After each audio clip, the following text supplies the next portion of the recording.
Kekerasan seksual terjadi pada anak. Kasus pelecehan seksual yang dilakukan dokter terus bermunculan. Pelecehan seksual yang terjadi Orang penari jadilan alami pelecehan oleh salah satu penonton. Seorang pria di Kabupaten Ciamis, Jawa Barat diduga melakukan tindak kekerasan seksual kepada anak kandungnya yang masih berusia 12 tahun.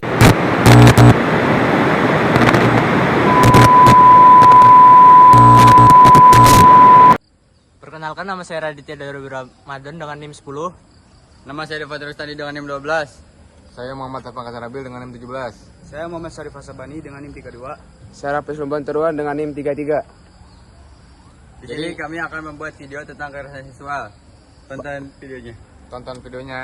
Kantin yuk, lapar nih, belum makan dari pagi. Ya nih, sama aku juga belum makan, lapar banget. Kamu mau nggak ke kantin? Ayo, boleh. Capek juga ya kerja hari ini ya. Capek banget.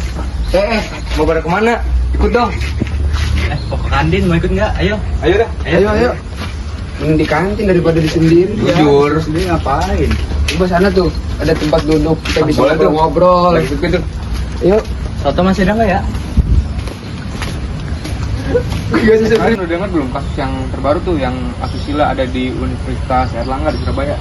Udah denger sih, menurut aku itu parah banget sih. Ya apalagi mereka tuh masih mahasiswa loh, udah ngelakuin kayak gitu. Setuju, itu kan hal yang gak harus dilakukan oleh seorang manusia bahkan ya, bukan hanya mahasiswa. Ya, apalagi kita sebagai mahasiswa Indonesia ya, bisa mematuhi ya undang-undang, kalau nggak Pancasila gitu lah. Itu kan udah nggak sesuai banget tuh. Apalagi mahasiswa kan harusnya jadi teladan ya sama orang sekitar. Lagi bahas apa sih ini? Seru banget ya kayaknya, ikutan lah. Kita lagi bahas nih lingkungan tidak asusila. Tidak asusila di lingkungan kampus. Oh, yang kemarin viral itu ya? Iya. Terus gimana tuh tanggapannya kalau menurut ini? Nah, jangan biarkan si pelaku berlindung di relasi kuasa. Setuju. Ya, kita harus tindak lanjuti soalnya. Setuju nggak? Betul itu, Setuju. karena juga soalnya banyak banget korban tuh yang dia tuh nggak berani untuk bicara dan juga dia tuh akhirnya dibungkam. Iya. Jadi tugas kita mungkin ya sebagai mahasiswa harus berani mengawal si korban sampai ditindaklanjuti lah. Jangan sampai ada korban yang jadi takut akan hal itu gitu. Juga kita tuh harus memberikan support baik itu secara lisan maupun secara mental. Jujur. Jadi nyampe nih ya. Nyampe. Apa kampanye aja ya buat menyuarakan suara. Setuju. Setuju nggak? Setuju. Tapi caranya buat kampanye itu gimana, Pres? Bentuknya kayak gimana? Ntar kita tulis di kertas tuh, kertas putih terus kita angkat. Kalau boleh ada saran nggak buat tulisannya ntar di kertasnya? Hashtag stop kekerasan seksual, karena menurut saya itu hal yang harusnya dilakukan agar masyarakat tuh tahu bahwa itu harus di stop dari sekarang. Kalau dari kamu gimana, Ban? Ya mungkin dari aku buat poster aja, terus kita kayak bikin apa itu namanya ya, bikin apa dukungan gitulah buat korban, dukungan suara kita. Oh, berarti kita nanti stay di depan kampus kayak gitu ya? Itu boleh yang biar orang-orang yang masuk ngeliat kita gitu loh. Oke, Biar mereka ikut. Di mana? Setuju nggak semua? Setuju. Ayo.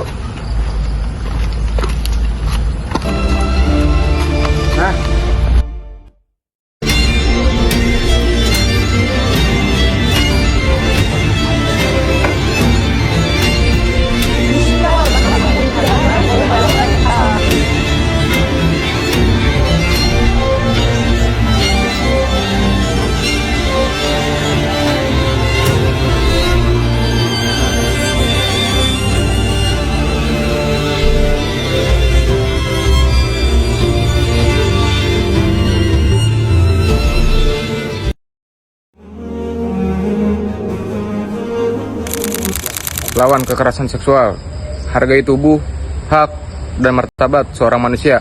Berani katakan tidak pada kekerasan seksual. Stop kekerasan seksual, karena kekerasan seksual itu melanggar Pancasila, yaitu sila kedua, kemanusiaan yang adil dan beradab. Stop kekerasan seksual. Di era yang katanya tanpa batas, kita justru membutuhkan kesadaran tentang batas. Tidak semua hal yang bisa dilakukan pantas dilakukan. Stop kekerasan seksual, karena tubuhmu adalah otoritas yang harus dijaga, sehingga tidak ada orang yang berani mengomentari atau menyentuhnya tanpa persetujuan. Stop kekerasan seksual.